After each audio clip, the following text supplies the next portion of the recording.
In May 2023, I watched my Warriors get dismantled by the Lakers in 6 games. But it wasn't LeBron who beat us. It wasn't AD either. It was them. The Warriors got one of the worst whistles I've seen in a long time. I felt like the Lakers got every single foul call. I love NBA basketball, but every season there are moments that make me question if the league is hiding something just beneath the surface. Franchise-altering trades that make no sense. Suspicious betting trends that don't add up.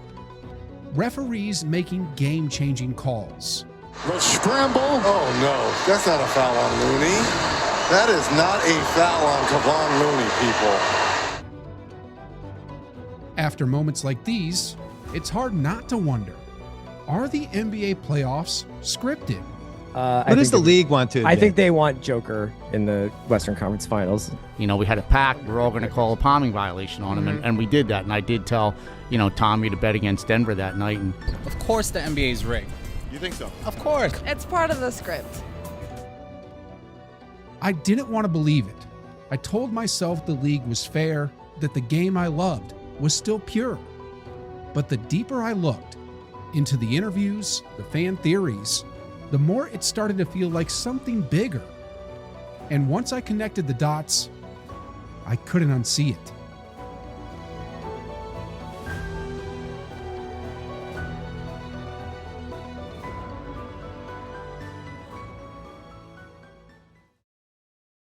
Before we get deeper into the chaos, want to know what feels even more rigged? Paying $20 here, $30 there, piling on subscriptions just to keep my business running. That's why I'm truly thankful for today's sponsor, Odoo. It's basically every business tool you need in one place.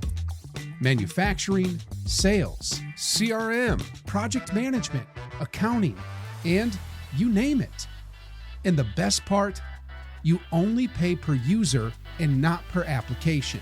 That means you get the entire suite of business applications at an affordable price, saving you money and time.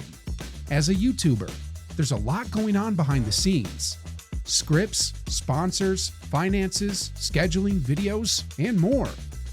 But with Odoo, that is no longer an issue. It's simple to use with a great user interface and saves me time by automating mundane tasks. So, if you're building anything, whether it's a YouTube channel, an online store, or your own company, check out Odoo. Hit the link in the description for a free trial for 14 days and finally bring everything under one roof.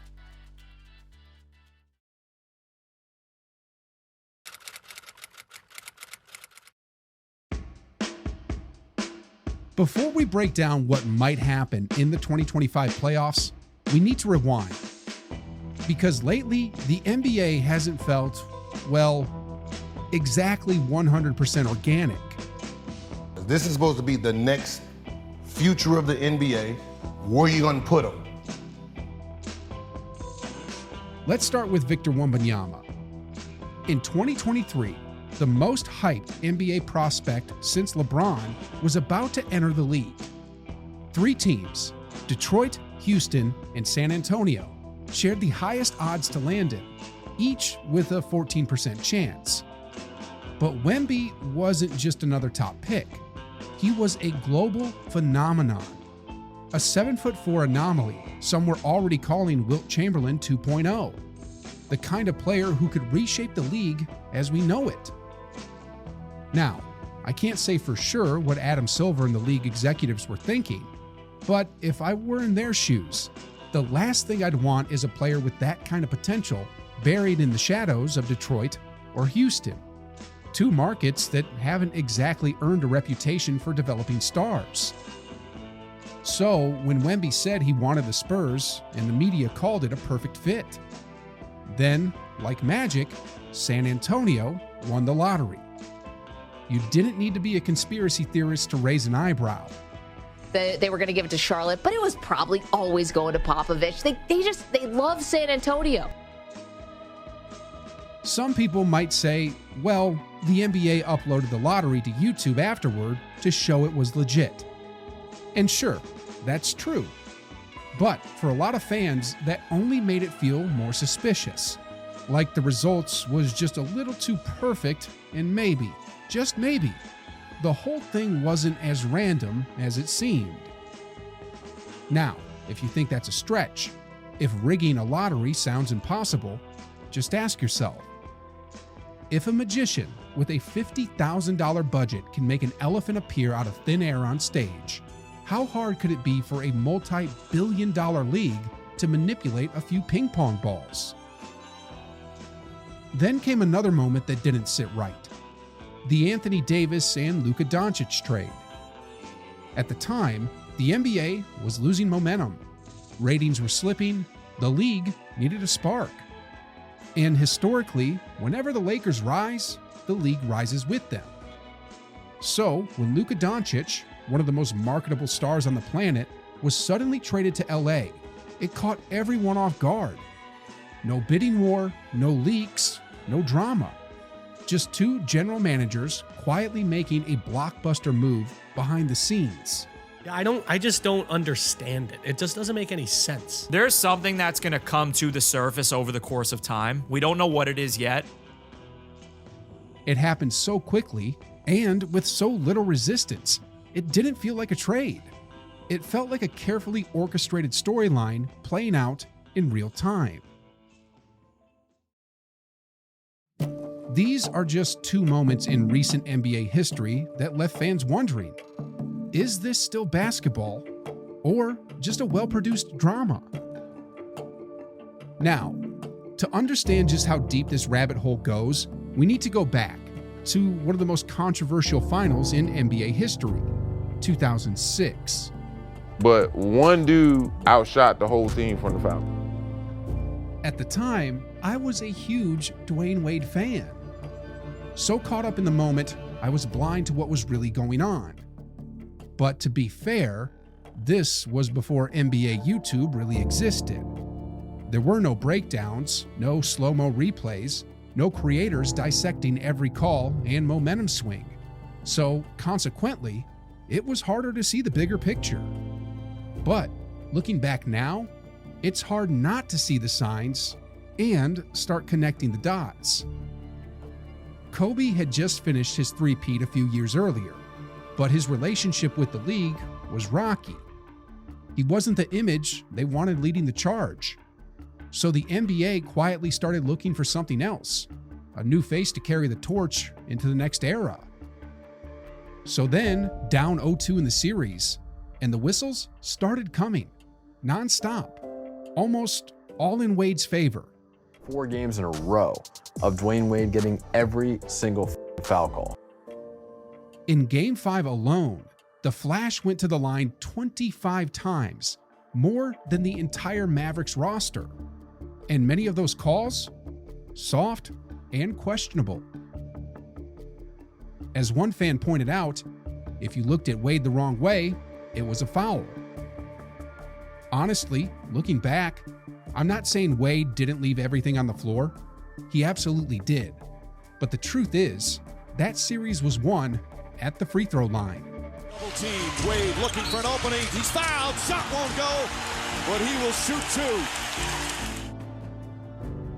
Now, I'm not saying the NBA is rigged, but when the league needed a new star, the officiating just happened to lean their way, and the outcome delivered exactly what boosted ratings. Add to that a generational talent landing in the right city, a silent superstar trade to LA, and you start to ask yourself, is this still just basketball, or is it something bigger? Something manufactured? And if that's true, then what does that mean for the 2025 playoffs?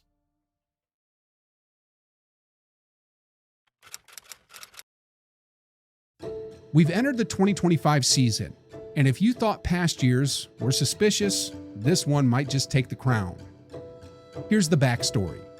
NBA viewership has been declining hard in recent years. NBA ratings have tanked and hit an all-time low. Sure, the NBA locked in a new media deal, but in today's oversaturated entertainment landscape, staying relevant takes more than just contracts.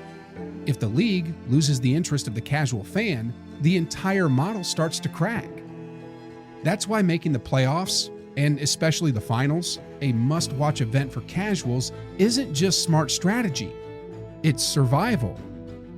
Because while hardcore fans drive the conversation, it's the casuals who drive the business.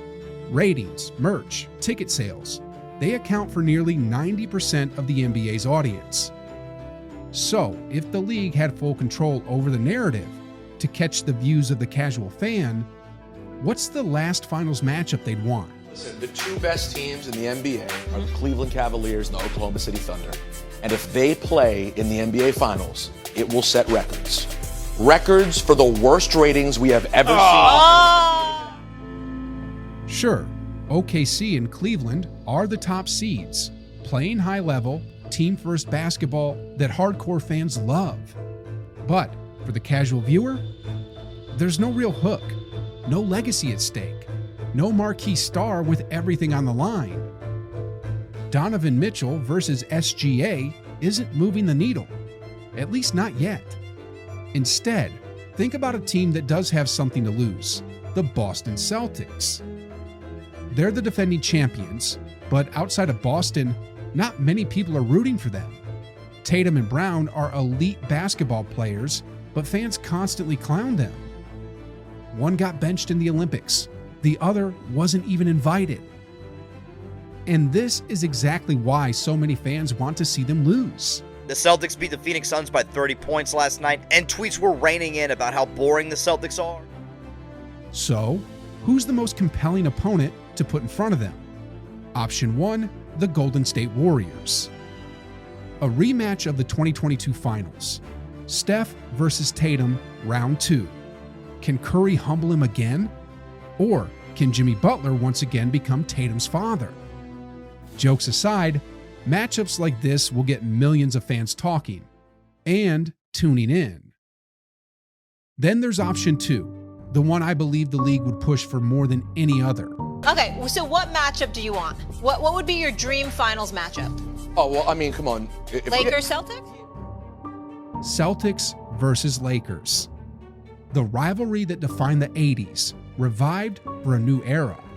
But this time, it's 40-year-old LeBron teaming up with Luka Doncic, the new face of LA, taking one last shot at the Celtics' modern-day juggernaut. Sure, on paper, LA might be outgunned, but the storyline? It's huge. LeBron chasing history, Luka trying to cement his legacy, with boring Boston standing in the way of it all. Every fan in the world would be locked in. It wouldn't just look monumental, it would feel like destiny was calling, a matchup built for ratings. But here's where it gets even weirder. A fan online pointed this out, and I checked. It holds up. Every time there's been a major US recession, the Lakers win. Coincidence? Maybe. But honestly, those stats make it hard not to think about that old bread and circuses line, straight out of Gladiator and ancient Rome. Keep the public distracted with a feel-good story while everything else quietly falls apart. Now, I'm not going that deep into the rabbit hole because, full disclosure, I'm a huge Kobe fan, and say what you want, the man's a champion. So, let's bring it back to 2025. Because if there is a script this year, here's what you'll want to keep an eye on during the playoffs. Free throw disparities. I'm talking about Lakers free throw disparities. If we start seeing the Lakers getting a ton of calls and their opponents barely getting a whistle, and if the finals somehow end up being Celtics versus Lakers, then yeah, it's hard not to wonder if there's a script. I love the NBA. I always will. And if there actually is a script behind the scenes, I can't say I fully blame them. I mean, what would you do? Let the whole thing fall apart? Or pull a few strings to keep the greatest basketball show on earth alive? The league keeps thousands of people employed. It gives kids heroes. It creates something bigger than just basketball. That's worth saving. That said, I do think there's a better way to do it. a more organic way. It could start with how contracts are structured.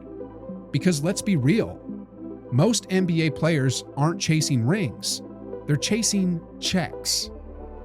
And when those checks are fully guaranteed, where's the fire? Where's the hunger to dominate, to kill your competition? There are real changes the NBA could make that would naturally bring back intensity without needing to rig anything. I actually made a full video on that a while back. If you're curious, check it out right here.